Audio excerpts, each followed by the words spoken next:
자, 그런가 하면 대통령령안이 또 44건, 지난 55회 국무회의에서는 무려 64건인가가 최대 규모로 통과됐는데,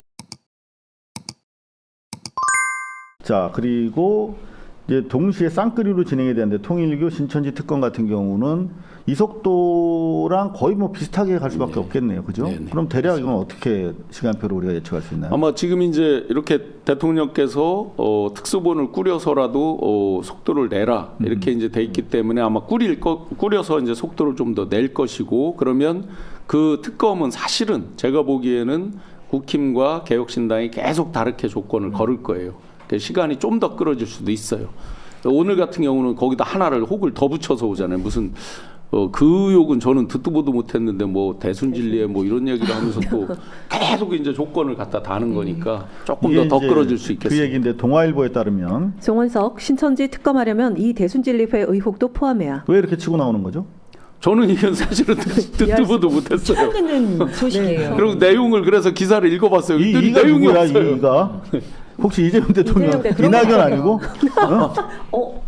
거기까지 생각을 못했네요. 밑에는 뭐라고 돼 있어요? 뭐 내용이 없어요. 근데 내용이 없어. 이재명이라고 얘기를 해놨는데 아무 근거 없는지 얘기를 하고 있어요. 어찌됐든 간에 그만큼 신천지 특검이 아프다는 거지. 아픈 거죠. 통일교뿐만이 아니라 신천지는 홍준표도 얘기했던 것처럼 대통령도 그 말씀하시던데 이미 당내에서 문제 제기가 오랫동안 이루어진 것이기 때문에 매우 범죄의 구체성이 농후하다. 네. 신천지까지 가면은 진짜 내란당은 남원할 수가 없겠군요. 아니, 오죽하면 기대됩니다. 홍이 그거를 사전적으로 너희들 받지 말아라고까지 얘기를 하겠어요. 네. 그런가 하면은 뭐 나경원 어제 이거는 진짜 압권이었어 이거. JTBC 천정궁인지 몰랐다. 나경원의 여권 허접한 변명 일갈. 자기가 거기 가긴 간 것 같은데 어딘가에 잊을 수 없는 한학자를 장소인데. 본 듯하기도 하고 안 본 듯하기도 하다 뭐 이런 얘기를 하더라고. 간판이 너무 크게 써 있잖아요. 한자를 못 읽지 않는 이상은 거기는. 네. 자, 이제 그렇게 되면은 어찌됐든 간에 대통령이 확실하게 신천지까지 포함한 특검 그리고 그 전에 특별수사본부를 얘기했기 때문에 바람직하다. 시간이 걸리겠습니다. 2월 중에는 네. 쌍끌이로 2차 특검과 통일 신천지 특검이 출범할 수 있을 것으로 기대하면서 계속 지켜보도록 하겠습니다.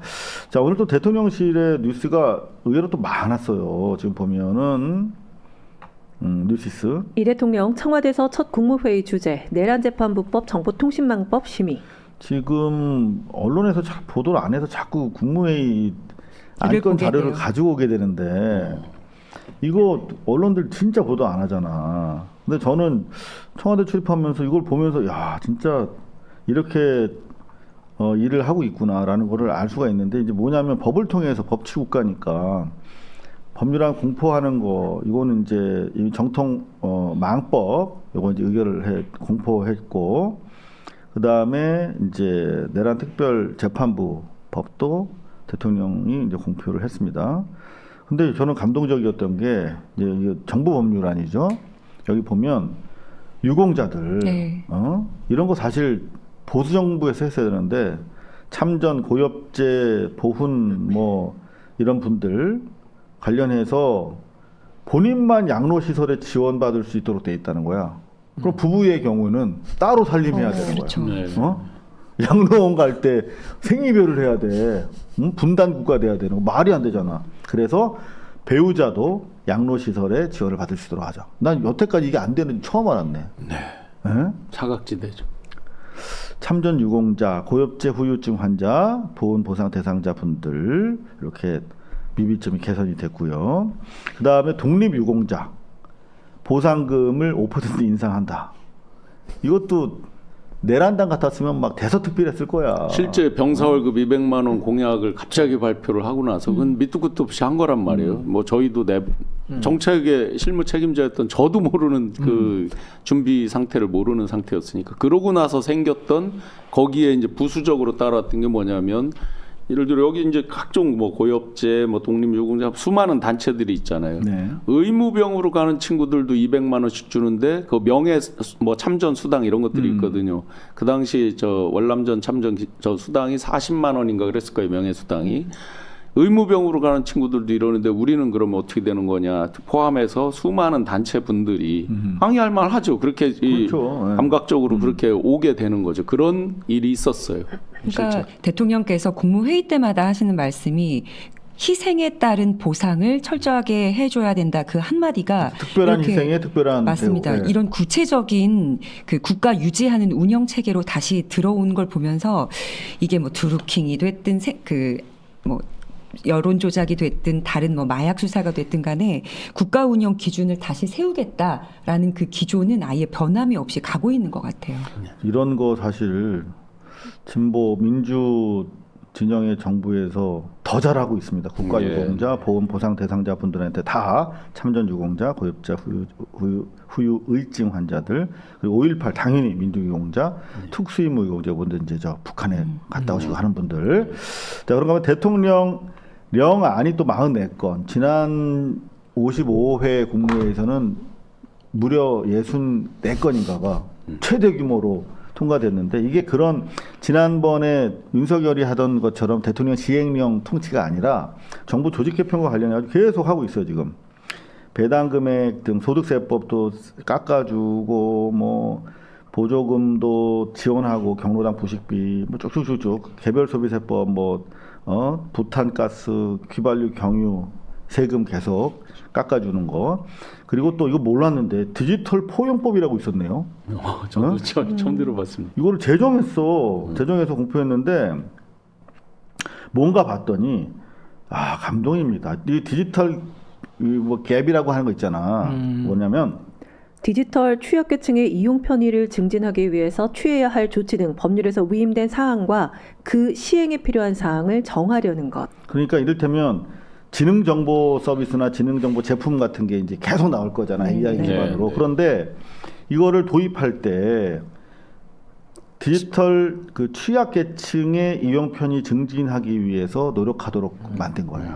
그러니까 소위 말하면 디지털 그리드라고 그러나요? 갭이라고 그러나 네. 그걸 없애기 위해서 이런 거 꼼꼼히 하고 있더라고. 그다음에 굉장히 중요한 건데요. 시대적으로 이제 그 몇만의 일자리가 AI 시대에 없어진다라고 막 하고 하잖아요. 그러면 이제 사실은 연세 드시고 하면은 일일이 쫓아가기는 어렵잖아요. 맞아요. 그럼 사각지대 노인분들에 대한 어떤 그 이거에 그런 대비할 수 있게 하는 것 이런 것들이 필수적으로 필요한 거죠. 노인분들이나 장애가 있으시거나 또는 이런 거 교육 못 받은 분들을 위해서 혜택을 주기 위해서 감동입니다. 이건 정부 문건 보면서 막 전율 감동이 느껴지는. 우리는 문장으로 이렇게 보지만 이걸 지시받고 열심히 진짜 뼈 갈아서 했을 공무원들, 그러니까 기존에 우리가 알던 공무원들에 대한 어떤 비토나 그냥 철밥통쯤으로 그냥 소위 그렇게 각인되어 있던 그 직업군에 대해서 이제 인정하게 되는 계기가 이 정부부터인 것 같아요. 좀 이따 나오는데 공무원들한 지방 공무원들 수당이라든가 야근 수당 같은 거 그리고 열심히 일하는 사람한테 또 이렇게 우대해 주는 것도 다 있어 아래 시행령에 가면. 진짜 꼼꼼하고. 감동이야 진짜로. 쭉 보면 또 국방도 이제 완전히 첨단 현대전을 대비해서 국방 인공지능 기획국이라는 걸 만들어 또. 그래가지고 이거 진짜 완전 첨단 군으로 지금 계속 바꾸고 있고 유무인 복합 체계과를 옛날에는 상시 조직이 아니고 다 만들고 이런 거 국방일보를 봐야 나오는데 우리가 국방일보 잘 안 보잖아요. 네? 그다음에 행안부는 인공지능 정부실, 인공지능 정부 서비스국 같은 거 만들어가지고 대거 한 10명 정도로 그걸 꾸리고 있고 다른 지난주에도 마찬가지입니다만 대통령이 기존 재래식 언론을 통해서 이제 거래 안 한다 이거야. 홍보. 그러니까 대통령이 대외적으로는 기자실에 치킨도 보내고 잘 부탁해 잘하자 우리 친하게 지내 이러면서 옆으로는 각 부처에다가 알아서 해라. 직접 국민들한테 소통해. 네. 라면서 모든 부처에 4급 내지 5급짜리 디지털 소통관을 지금 다 직제를 새로 만들었어요. 그러니까 지난 55회 지난주에 의결 안 된 국가보훈부 디지털 홍보 기능 강화를 위한 5급, 7급 전문 경력관 막 이렇게 꾸려주고 있어 지금. 성평등 가족부도 마찬가지. 해양수산부도 디지털 홍보 기능 강화 계속 하고 있어요. 이게 대통령은 엄청 빠른 속도로 뉴미디어 전략 그리고 소위 말하면 미디어 효율성, 미디어 지원 효율화 이런 것들을 지금 하고 계신 거죠.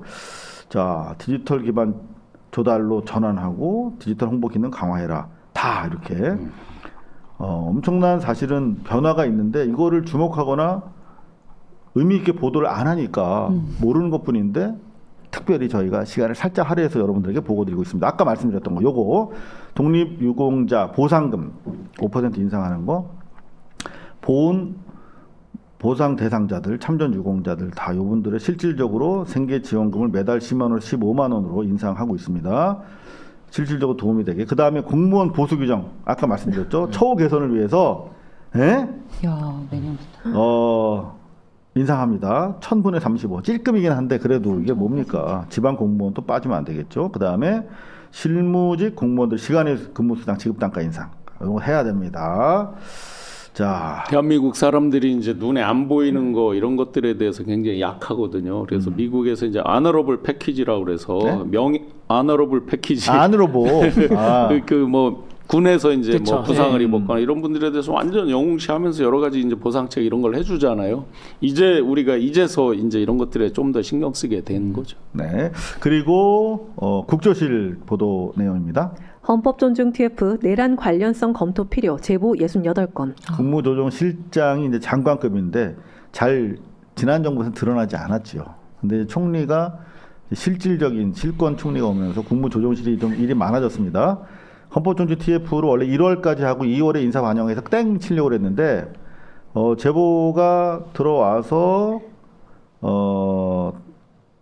상당히 빠른 속도로 마무리가 될 것 같아요. 헌법존중 TF. 21개 기관 조사 과제 확정. 내달 16일 활동 마무리. 네. 예상보다 한 보름 정도 앞당겨서 정리가 되고 있다는 얘기고요.